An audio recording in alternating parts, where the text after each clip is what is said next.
ఓం నమో వెంకటేశాయ. జ్యోతిషాత్నగరం ఛానల్కి స్వాగతం.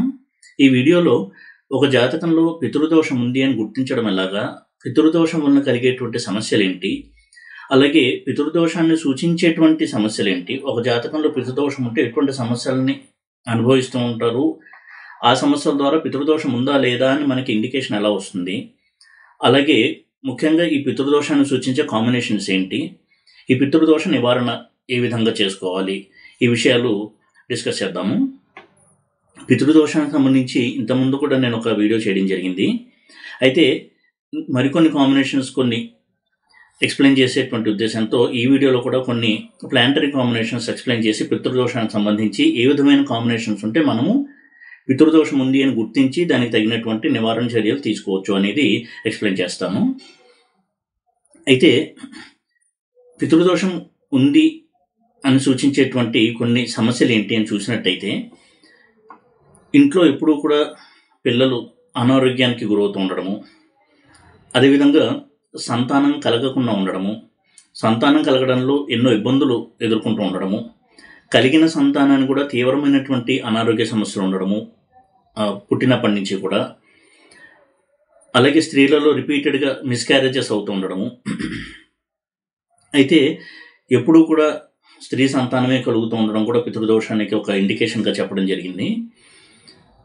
గృహంలో అంటే ఇంట్లో ఎప్పుడూ కూడా తగాదాలు, మనస్పర్ధలు, కొట్లాటలు ఇవి జరుగుతూ ఉండడము, ఒక వ్యక్తి యొక్క ఎడ్యుకేషన్ లేదా కెరియర్ అనేది చాలా స్లోగా ఉండడము, ఈ పితృదోషాన్ని ఇచ్చేటువంటి గ్రహం యొక్క దశ కనుక నడుస్తూ ఉంటే ఆ సమయంలో కనుక ఎడ్యుకేషన్లో ఉన్నట్టయితే ఎడ్యుకేషన్లో బ్రేక్స్, కెరియర్లో ఉన్నట్టయితే కెరియర్లో ఎన్నో బ్రేక్స్, స్లోగా ఉండడం కెరియరు, ఇటువంటి రిజల్ట్స్ అనేవి ఉంటాయి. అదేవిధంగా ఆర్థికపరమైనటువంటి సమస్యలు ఎక్కువగా ఉండడము, దానివల్ల ఎక్కువగా మానసికంగా టెన్షన్గా ఫీల్ అవుతూ ఉండడము, అలాగే కొంత మానసిక సమస్యలు ఉన్నటువంటి సంతానం కలగడము, ఎంతకీ పెళ్ళి కాకపోవడము, వివాహం కాలంలో ఆలస్యంగా కావడమే కాకుండా ఎన్ని సంబంధాలు చూసినా సంబంధం అనేది ఫైనలైజ్ అవ్వకపోవడము, మ్యారేజ్ అయిన తర్వాత కూడా భార్యాభర్తల మధ్య తరచూ విభేదాలు, మనస్పర్ధలు ఎక్కువగా ఉండడము, అలాగే ఎవరన్నా ఒక కుటుంబ సభ్యులు యాక్సిడెంట్లో కానీ ఒక ఆకస్మిక మరణానికి గురవడము, ఇవన్నీ కూడా సూచిస్తాయి పితృదోషం ఉంది అని మనం కనిపెట్టడానికి. అయితే తరచూ వ్యసనానికి లోనవుతూ ఆర్థికంగా చితికిపోవడము, గృహంలో కూడా సుఖాన్ని కలిగించేటువంటి వాతావరణం లేకపోవడము, ఇది కూడా పితృదోషం యొక్క ఇండికేషన్గా మనం చూడొచ్చు. అయితే ఇటువంటి పితృదోషాన్ని సూచించేటువంటి కాంబినేషన్స్ ఏంటి అనేవి కనుక చెక్ చేసినట్టయితే ఆ కాంబినేషన్లో ఉన్న గ్రహాల దశ వచ్చినప్పుడు ముఖ్యంగా పితృదోషం యొక్క తీవ్రత అనేది ఎక్కువగా ఉంటుంది. నేను ఈ వీడియోలో చార్ట్లో పితృదోషానికి సంబంధించినటువంటి కాంబినేషన్స్ ఏంటి అని కొన్ని కాంబినేషన్స్ అని ఎక్స్ప్లెయిన్ చేస్తాను. ప్రధానంగా రవి, చంద్ర ఈ గ్రహాలు రాహుకేతువులతో, శనితో కనుక సంబంధం కలిగి ఉన్నట్టయితే పితృదోషం ఉంది అన్నట్టుగా మనం గమనించవచ్చు.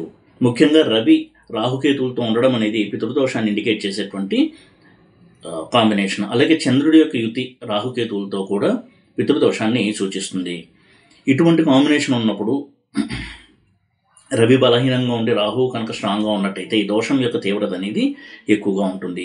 అటువంటి సమయంలో రవి మహాదశ, రాహు మహాదశ వచ్చినప్పుడు తీవ్రమైనటువంటి ఇబ్బందుల్ని వారు ఎదుర్కొంటారు.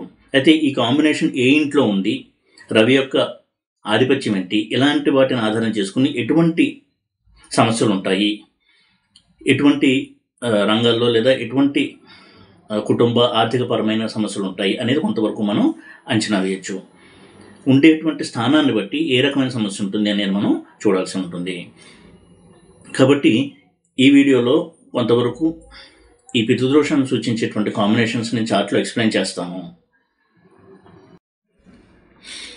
ఇక్కడ పితృదోషం యొక్క కాంబినేషన్స్ కొన్ని నేను ఎక్స్ప్లెయిన్ చేస్తాను. ప్రధానంగా కొన్ని లగ్నాలకి కొన్ని కాంబినేషన్స్ని చెప్పడం జరిగింది పితృదోషానికి. ఉదాహరణకి మిథున లగ్నం కనుక తీసుకున్నట్టయితే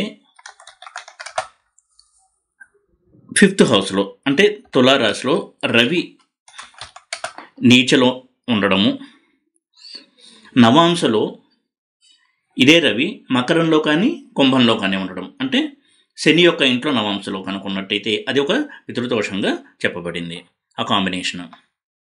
అదేవిధంగా మేషలగ్నం విషయానికి వచ్చినట్టయితే మేషలగ్న జాతకులకి రవి 5th హౌస్లో కానీ 9th హౌస్లో కానీ రవి 5th హౌస్లో కానీ అంటే స్వక్షేత్రంలో కానీ 9th హౌస్లో కానీ ఉండి లేదా లగ్నంలో ఉన్నా కానీ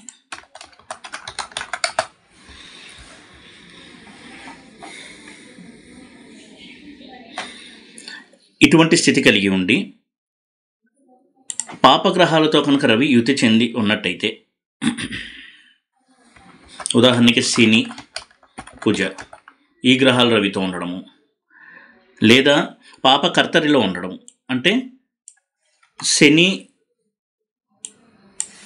ఇక్కడ నైసర్గిక పాపగ్రహాన్ని చూసుకోవాలి మనం. శని 12వ ఇంట్లో, కుజ 2వ ఇంట్లో రవి నుంచి ఇలా ఉన్నా, అదేవిధంగా ఇలా పాపకర్తరిలో లేకుండా ఉదాహరణకి కుజుడి చేత చూడబడుతున్నా లేదా శని చేత చూడబడుతున్నా ఈ వీక్షణ కనుకున్నట్టయితే అది కూడా ఈ మేషలగ్నానికి పితృదోషం కాంబినేషన్గా చెప్పబడింది. అయితే ఇంకొక ముఖ్యమైనటువంటి కాంబినేషన్, గురువు ఎప్పుడైతే సింహరాశిలో ఉంటాడో కొంతవరకు పితృదోషం అనేది ఉంటుంది. రవి ఇంట్లో కనుక గురువు ఉన్న, రవితో కలిసి గురువు ఉన్న కొంత పితృదోషం ఏర్పడుతుంది. అటువంటి వారికి మగ సంతానం లేకపోవడము లేదా కలిగిన సంతానం యొక్క అభివృద్ధి అనేది కాస్త వీరికి సమస్యగా మారడము, వారికి పుత్ర సంతానం ఉంటుంది కానీ వారి జీవితంలో కెరియర్లో సెటిల్ అవ్వకపోవడము, ఆర్థికంగా కూడా ఎప్పుడూ కూడా కొంత బలహీనంగా ఉండడము, ఇటువంటి పరిస్థితులు అనేవి ఉంటాయి. కాబట్టి గురువు సింహంలో ఉంది. ఇది ఏ లగ్నము అనేది ఇక్కడ స్పెసిఫిక్గా చెప్పలేదు. రవి అలాగే పంచమాధిపతి కలిసి ఉండడము, ఉదాహరణకి వృషభ లగ్నమే తీసుకుందాము. ఇటువంటి ఈ కాంబినేషన్లో 5th లార్డ్ బుధుడు అవుతాడు. ఉదాహరణకి రవి బుధ ఇలా కనుక 6th హౌస్లో తులలో ఉన్నట్టయితే ఇది కూడా పితృదోషాన్ని తెలియచేస్తుంది.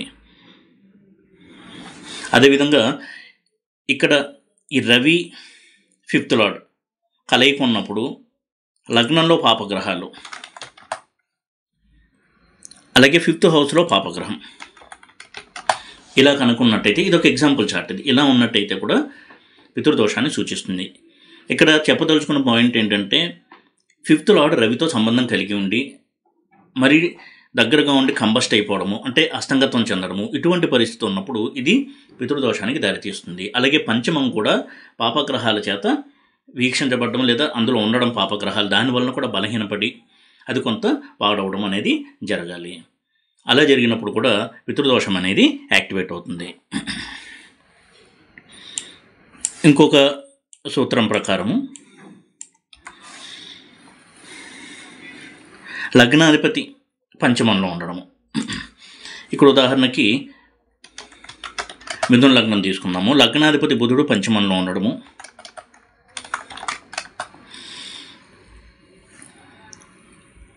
ఇక ఈ పంచమాధిపతి అయిన శుక్రుడు, ఈ లగ్నానికి పంచమాధిపతి శుక్రుడు అవుతాడు. ఇటువంటి శుక్రుడు ఉదాహరణకి రవికి చాలా దగ్గరగా ఉండి అస్తంగత్వం చెందడము, ఉదాహరణకి ఇదే శుక్రుడు 4వ ఇంట రవితో కలిసి ఉన్నట్టయితే ఇక్కడ నీచ పొందాడు, రవితో కూడా అస్తంగత్వం చెందాడు. ఇలా ఉండి లగ్నంలో పంచమంలో పాపగ్రహాలు ఉండడం,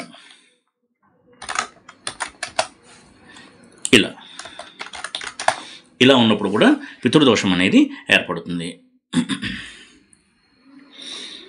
ఇది ఈ లగ్నానికి ఒక ఎగ్జాంపుల్గా చెప్పాను. ఇటువంటి కాంబినేషన్ ఏ లగ్నానికి ఉన్నా కూడా మనం పితృదోషంగా దాన్ని తీసుకోవాలి.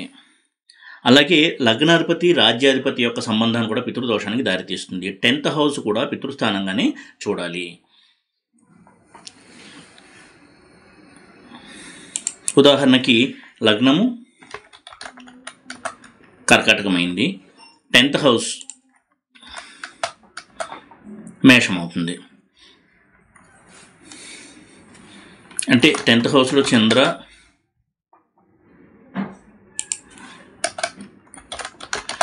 ఇలా ఉన్నట్టయితే ఇది కూడా పితృదోషానికి ఒక క్వాలిఫికేషను. అదే సమయంలో లగ్నంలో ఇతర పాపగ్రహాలు, పంచమంలో కూడా పాపగ్రహాలు ఉండాలి. అంటే లగ్నంలో ఉదాహరణకి శని, పంచమంలో రవి, ఇలా కనుక్కున్నట్టయితే ఇది కూడా పితృదోషాన్ని సూచిస్తుంది. అలాగే రవి రాహుకేతువుల సంబంధం కలిగి ఉన్నప్పుడు కూడా పితృదోషం అనేది ఏర్పడుతుంది. ఉదాహరణకి లగ్నమే సింహము, అందులో రవి రాహు లేదా రవి కేతు ఇలా ఉండి 5 డిగ్రీల కంటే తక్కువ దూరంలో ఇద్దరు కనుక ఉన్నట్టయితే, అంటే రవికి రాహుకి లేదా రవికి కేతువుకి మధ్య దూరము 5 డిగ్రీలు లేదా అంతకంటే తక్కువ ఉన్నట్టయితే ఈ దోషం యొక్క తీవ్రత ఎక్కువగా ఉంటుంది. ఈ విధంగా కొన్ని కాంబినేషన్స్ మనం చెక్ చేసుకోవచ్చు పితృదోషానికి సంబంధించి. ఈ విధమైన కొన్ని కాంబినేషన్స్ ఈ వీడియోలో నేను ఎక్స్ప్లెయిన్ చేశాను, పితృదోషాన్ని ఇచ్చేటువంటి కాంబినేషన్స్ని. ఈ విధంగా ఈ కాంబినేషన్స్ కనుక ఉన్నట్టయితే పితృదోషం ఉంది అని కొంతవరకు మనం నిర్ధారణకి రావచ్చు. ఇక ఈ పితృదోషం కనుక ఉన్నట్టయితే దాని నివారణ ఎలాగ చేసుకోవాలి అనేవి కూడా కొన్ని రెమెడీస్ చెప్పడం జరిగింది. అయితే పితృదోష నివారణ పూజ అనేది కేవలం ఒకసారి చేస్తే దోషం అంతా పోతుంది అని అనుకోవడం పొరపాటు. పితృదోషం యొక్క నివారణ పూజలు ఎంత తరచుగా వీలైతే అంత తరచుగా చేసుకుంటూ ఉండడం అనేది చాలా ముఖ్యము. అలాగే ఎక్కువగా క్షేత్ర సందర్శనము, తీర్థయాత్రలు చేస్తూ ఉండడము, ఒక డివైన్ లైఫ్ స్టైల్ లీడ్ చేస్తూ ఉండడము, ఇవన్నీ కూడా పితృదోషానికి రెమెడీస్గా పనిచేస్తాయి. వీలైనంతగా అన్నదానం చేస్తూ ఉండడము, ఇది కూడా పితృదోష నివారణకి చాలా మంచి రెమెడీగా చెప్పడం జరిగింది. కాకులకు ఆహారం పెట్టడము, ఇవన్నీ కూడా పితృదోషాన్ని నివారిస్తాయి. ఇక కొన్ని ఇంపార్టెంట్ రెమెడీస్ కనుక చూసినట్టయితే పితృదోషం విషయంలో నారాయణ బలి పూజ చేయించడము, అది నాసిక్ త్రయంబకేశ్వర్లో చేయిస్తారు, అక్కడ చేయించుకోవచ్చు. అదేవిధంగా కాళహస్తిలో రాహుకేతు పూజ చేయించడము, హరిద్వార్లో కూడా పితృదోష నివారణ చేయించడం అనేది చాలా మంచిది. ఈ నారాయణ బలి పూజ అక్కడ చేయించడం కూడా మంచి ఫలితాన్ని ఇస్తుంది. అదేవిధంగా సోమవారం నాడు అమావాస్య కనుక వచ్చినట్టయితే దానికి సోమవతి అమావాస్య అని పేరు. ఇటువంటి అమావాస్య రోజు ఒక రావి చెట్టు దగ్గరికి వెళ్ళి ఆ రావి చెట్టుకు ఒక యజ్ఞోపేతం సమర్పించి, అలాగే విష్ణుమూర్తిని స్మరించుకుంటూ అక్కడ ఒక యజ్ఞోపేతం సమర్పించి చుట్టూ ప్రదక్షిణ 108 ప్రదక్షిణలు చేయడము. ప్రతి ప్రదక్షిణ చేసేటప్పుడు ఏదో ఒక తీపి పదార్థం అక్కడ పెట్టడము. అలాగే ప్రదక్షిణ చేస్తున్నంతసేపు కూడా ఓం నమో భగవతే వాసుదేవాయ మంత్రాన్ని స్మరిస్తూ ప్రదక్షిణ చేయడము. ప్రదక్షిణలు అయిపోయిన తర్వాత తాను చేసినటువంటి పాపాలు అన్నీ కూడా క్షమించమని ప్రార్థన చేయడము, ఇది కూడా ఒక మంచి రెమెడీగా చెప్పారు. దీనివల్ల కూడా కొంతవరకు ఆ తీవ్రత అనేది తగ్గుతుంది. అలాగే శనివారం రోజు అన్నాన్ని ఉండలుగా చేసి కొంత నెయ్యి కలిపి కాకులకి అలాగే చేపలకి తినిపించడం కూడా మంచి రెమెడీ. శ్రీ మహావిష్ణువు యొక్క ఆరాధన నిత్యం చేస్తూ ఉండడం కూడా మంచి ఉపశమనాన్ని కలిగిస్తుంది ఈ దోషానికి. అలాగే అమావాస్య రోజున ఎవరైనా అవసరం ఉన్న వాళ్ళకి, ముఖ్యంగా బ్రాహ్మణులకి అన్నము, వస్త్రము, ధనము ఇవి దానంగా ఇవ్వడము అనేది రెమెడీగా చెప్పబడింది. భేద సాధులకు సహాయం చేయడము, తమకు తోచిన విధంగా వారికి ఏ సమస్య ఉందో దాన్ని తీర్చే విధంగా సహాయం చేయడం కూడా పితృదోషాన్ని కొంతవరకు ఉపశమింపచేస్తుంది. అలాగే కాకులకు ఆహారం ఇవ్వడము, మర్రి చెట్టుకు నీళ్లు పోస్తూ ఉండడము, ఇవన్నీ కూడా పితృదోష నివారణగా చెప్పబడ్డాయి.